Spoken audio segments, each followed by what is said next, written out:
That's good. What'd you say? That's good. That's good, yeah. That's good. Yeah. Well, man. Oh, so happy you're here. Got a little peek at the laundry basket there. All right. The Sometimes other, the illusion fails. the other half is away, and he's better at washing and drying and putting everything away. I do the wash dry, but not the put away, and so I'm trying to. You know, it counts. It's meaningful and it counts. Cool. I've got this background here though, and it's hiding lots of stuff too. All right, far out. Well, hey, welcome, man. I'm so glad that you came to join me on No Thanks But Yes.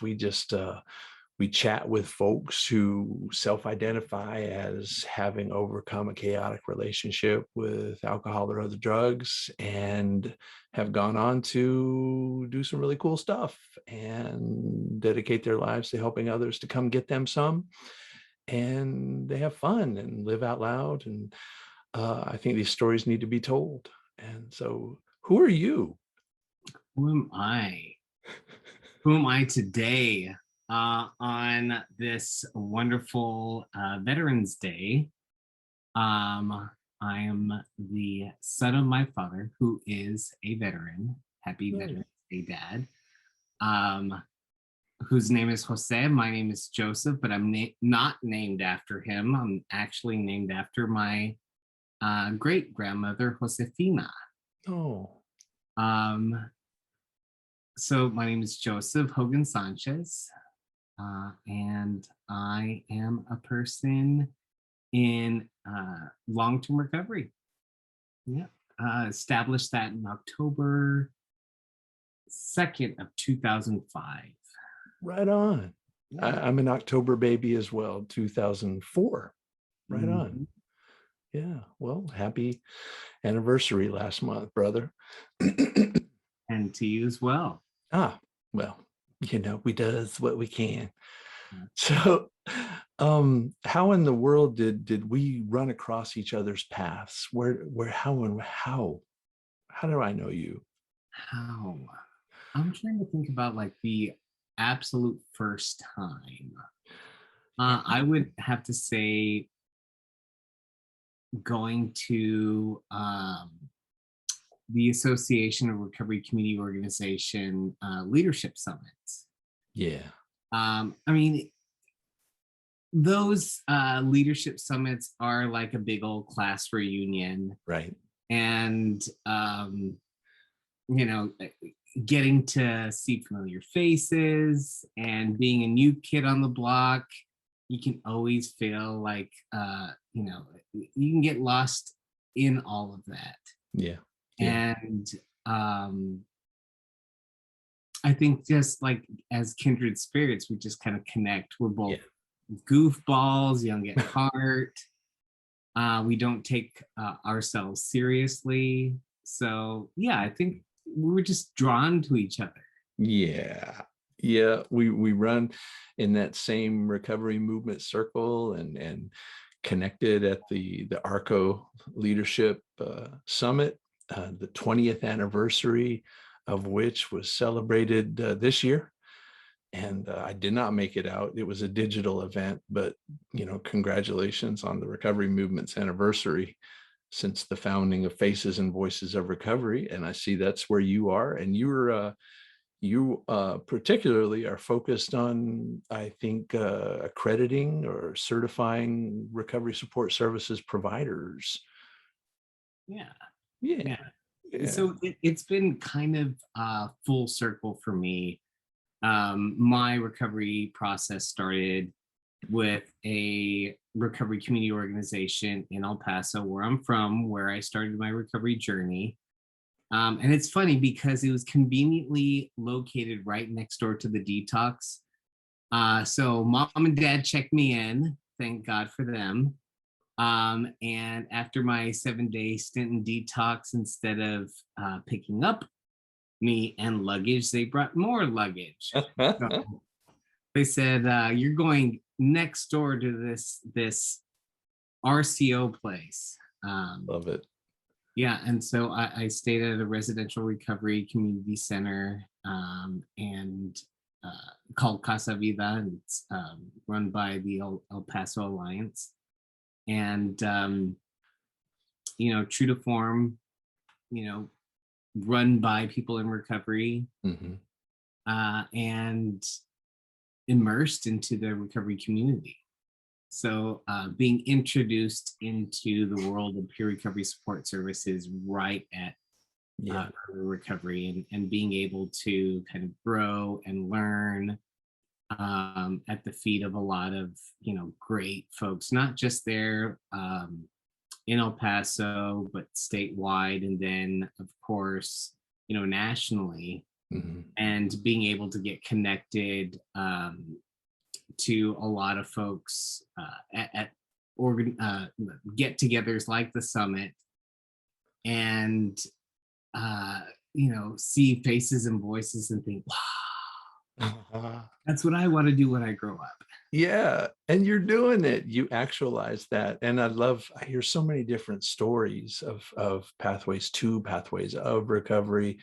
And I've always enjoyed that yours was so that this growing network of recovery community organizations, recovery community centers played such an integral role in your recovery, which is now thriving. And now you play a part in helping to I guess helping to sustain that network in a fashion that is most helpful to as many people as possible. So good on you. Well, thank you. It's definitely a passion of mine. I can talk about it, for days. For days. Well, we only got 25 minutes, but anyway. So listen, speaking of many pathways of recovery, I always ask everyone, what is recovery? And we don't all agree on the definition, nor should we. And so I'd like to ask you, Joseph, what to you, man, what is recovery? I think that for each individual, recovery is personal. Mm, um I know from a national standpoint, we try to come together to lump everything together, and both mental health and substance use, mm, and create a working definition, um, so that when we talk about recovery, we're on the same page, or at least on a page. mhm, mhm. Um, but from a personal standpoint, I think it means something different, because all uh, our journeys are different, and we're coming from a whole bunch of different places, and that includes different hurts that require different heals, and through that recovery process, I think we get some healing from that, some growing from that. So for me, that process started, and continues on through a 12-step pathway, but also there has been a whole bunch of other stuff that goes along with that, Sure. and it doesn't look um, as rigid as it did in the beginning. It's changing. Yeah, it Yeah. evolves because we're humans and we evolve. We grow, mature, Yeah. change, experience, connect. You raise such an important point that what I'm gleaning from what you're saying is that one's personal definition of recovery is just that.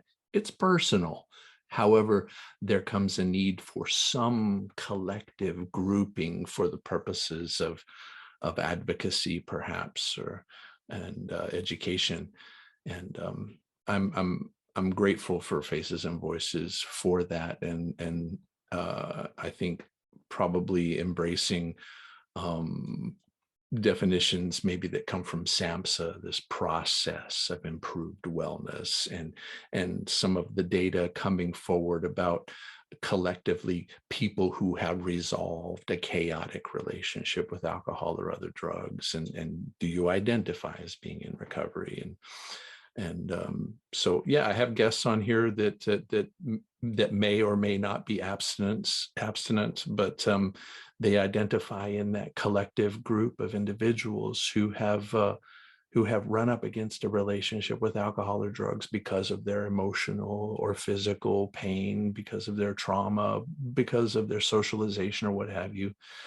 Chaos came, something happened, chaos went, and now they're thriving in recovery, whether they are abstaining from all alcohol and drugs or have abstained from the one which they had chaos, or have manageable relationships with others. So I think it's a big tent. It's a super big tent.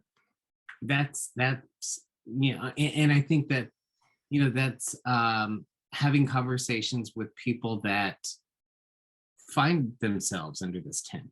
So there's also people that have had issue or problem and do something about it, whether that's church or any other thing, and really don't identify, and they we don't have conversations with them because we're not traveling in the same circles.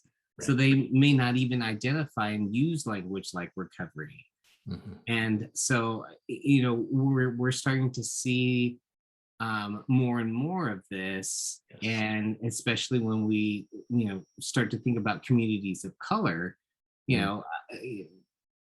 folks go to church and things get better for them, and they get active in that lifestyle, in that community, and they heal that way, and things get better. And so I don't think we see those numbers nationally. So it's the 10 gets even bigger that way. Yeah, and a growing group of Indigenous Americans who are returning to culture and returning to, and that has helped resolve chaotic relationships with substances and behaviors, and they're in the tent too, and those conversations are increasing. I think the Faces and Voices has been a crucial part of not without having its own struggles as well, but helping to promote those conversations in a bigger tent, and helping to actualize what Bill White described as this ecumenical culture of recovery. Very diverse faces and voices and experiences, but ultimately we've one thing in common, that we've resolved some kind of chaos or unhelpful relationship with substances. So I'm glad. And peer-based recovery supports that you help promote are so crucial, the role of lived experience in the recovery process. Great. Would you like to tell us a little bit more about work? Sure. Because we're going to talk about what you do for fun too, because that's an important part of this show. Oh, of course. We can't talk about work and not talk about fun, and us talk and not talk about fun. So work,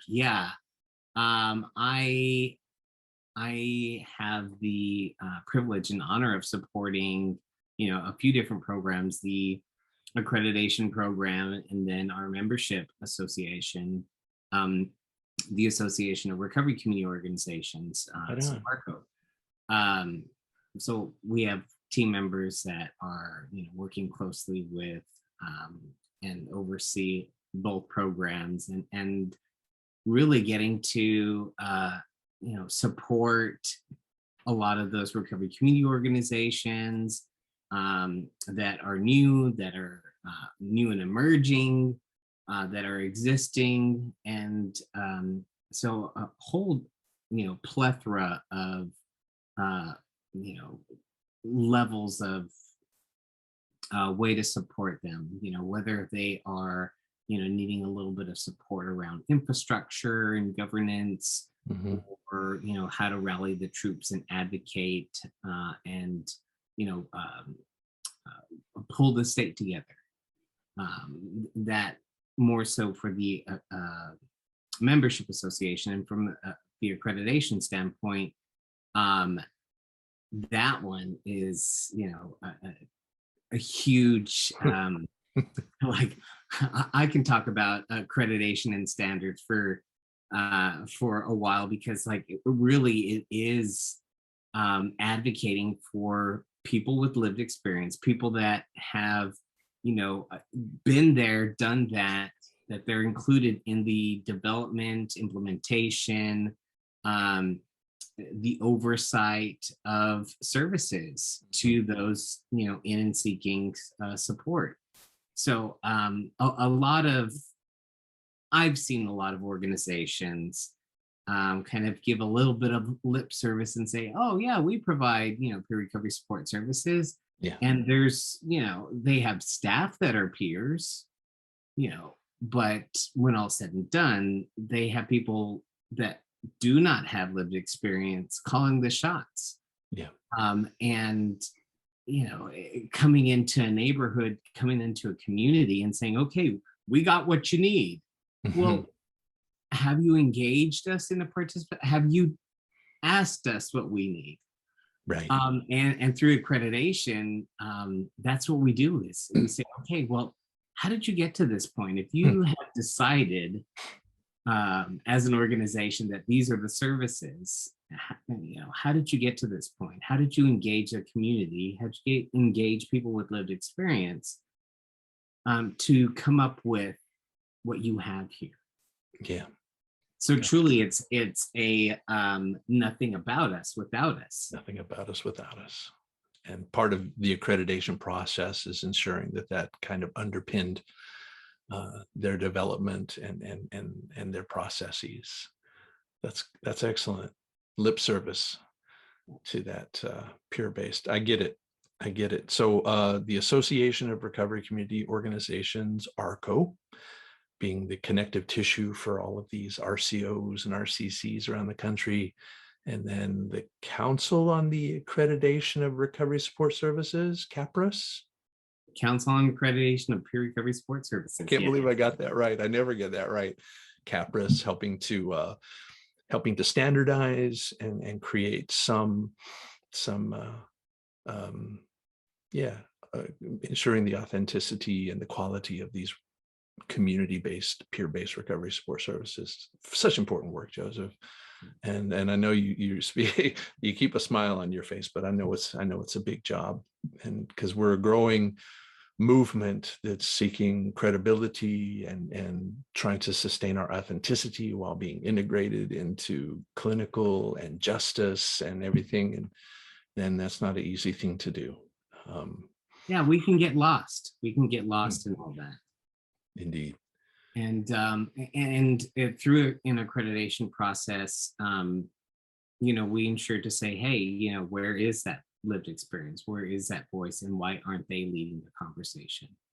Yes, it's great, but it shouldn't be additive. It should be transformative, and they should be, taking the lead. So yeah, their voice should be centered and not periphery. Excellent. Yeah, you hear me? So very nicely done. Okay, that's enough about work. Any announcements about anything cool that will be coming up in December, January from your shop? Well, the holidays. I mean, but really, I'll need a break. I'm already in holiday mode. No, but me too. Because this year we did anniversary. Nice. Oh yeah, pine. That's a good one. And that's the Glade pine. Yeah, it's French. I know my candles. Glade. So no, since this year we went online for our 20th. We're going to go physical and make things bigger for next year. So that's going to be good. And also too, being able to have a hill day as well. So it's going to be action packed next year. 2022 is going to be action in person. Gosh, I hope to get to be a part of that. I might just show up, but hey, as you should. as I should. as you should. Yeah, but I And yeah, miss one y'all. of the bigger things that has happened, and not too many folks know that, Faces and Voices, at least when I came on, coming up after I started my recovery process in 2005, I'm like, oh, Faces and Voices, huge national organization. Yep, yep. But you get hired on, and it's like there's 3 people, you know. Yeah. So for a while, Faces and Voices has been a very small team, and we've have expanded at least in these past 5 years. And now we're not a ginormous team, but we are considerably a larger team, and I believe 24.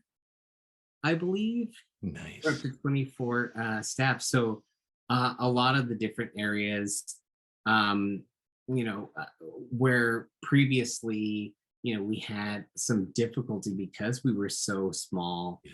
Now we have a larger team to have a quicker response, and we have more team members, diverse team members, awesome talent. Like, just so much awesome talent. I've been watching. I've been watching it grow, and I've been excited. I've always been a believer and a fan, and I too experienced that. Oh my God, Faces and Voices, and then got in there, and a small and mighty team, but now growing and actualizing this vision, and I love it. And 20 years, that's nothing to blink at. So good. Well, Joseph, along with talking about resolving a chaotic relationship with alcohol or drugs, and how and why, and what do we do to help other people come get them some, and what do we do for fun? What? I didn't ask you what you did for fun. Joseph, tell me what you do for fun. What do you do for kicks? What do I do for kicks? So part of my recovery process, of course, is any type of amends to myself. So being healthy now. Oh, I avoided the gym like the plague. I don't know. No. The gym is my new thing. I love going to the gym. I go to the gym 5 days a week, and I kind of love it. I don't know what I'm doing all the time. And I usually reach out to friends that know a bit more than I, and so that's always fun. So I'm turning into a gym bro. Oh, you're being good to yourself, and the gym was not fun, but now it's fun, and I'm glad that you're sharing that too, because it's inspiring, and I'm digging the pictures, man. I'm watching you get healthier and healthier all the time, and you also have some fun getting out and about. I got to come to Austin and run into you. We hung out at Sands Bar and had some laughs, and I was surprised to see how awesome you looked, and gratified, and came home and tried to start walking a little more myself. Excellent. Yeah. That's contagious as well. Indeed. Yes. Yeah. And so it's getting active has been really good. Getting to the gym has been really good, but also I love cooking, and part of the whole being healthy, I do food prep on Sundays. So I food prep on Sunday, and I get creative with my cooking. It's healthy and whatnot. And I love to cook, and sometimes I default to the old Mexican cooking, which is just so good. It is.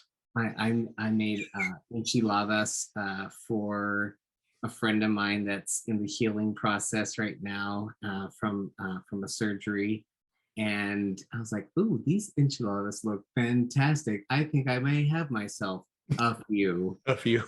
And I don't feel guilty because, I walk 45 minutes on the stair climber and sweat my butt off. Yeah. Literally, I was drenched. It was disgusting, but it was fantastic. And I love enchiladas. Yeah, it makes the food taste a little bit more better. It's just like if you've been to a sweat and you come out and you're drenched in your own sweat and you've had an experience and just food tastes better. Yeah. And so it makes me have a different relationship with food and appreciate food a little bit more. So if I'm going to, consume the calories, it's going to be worth it. And it's not going to be like processed stuff, packaged that, somebody didn't put a lot of time and effort into. So I'm a huge foodie as well. And I just got turned on to a food truck.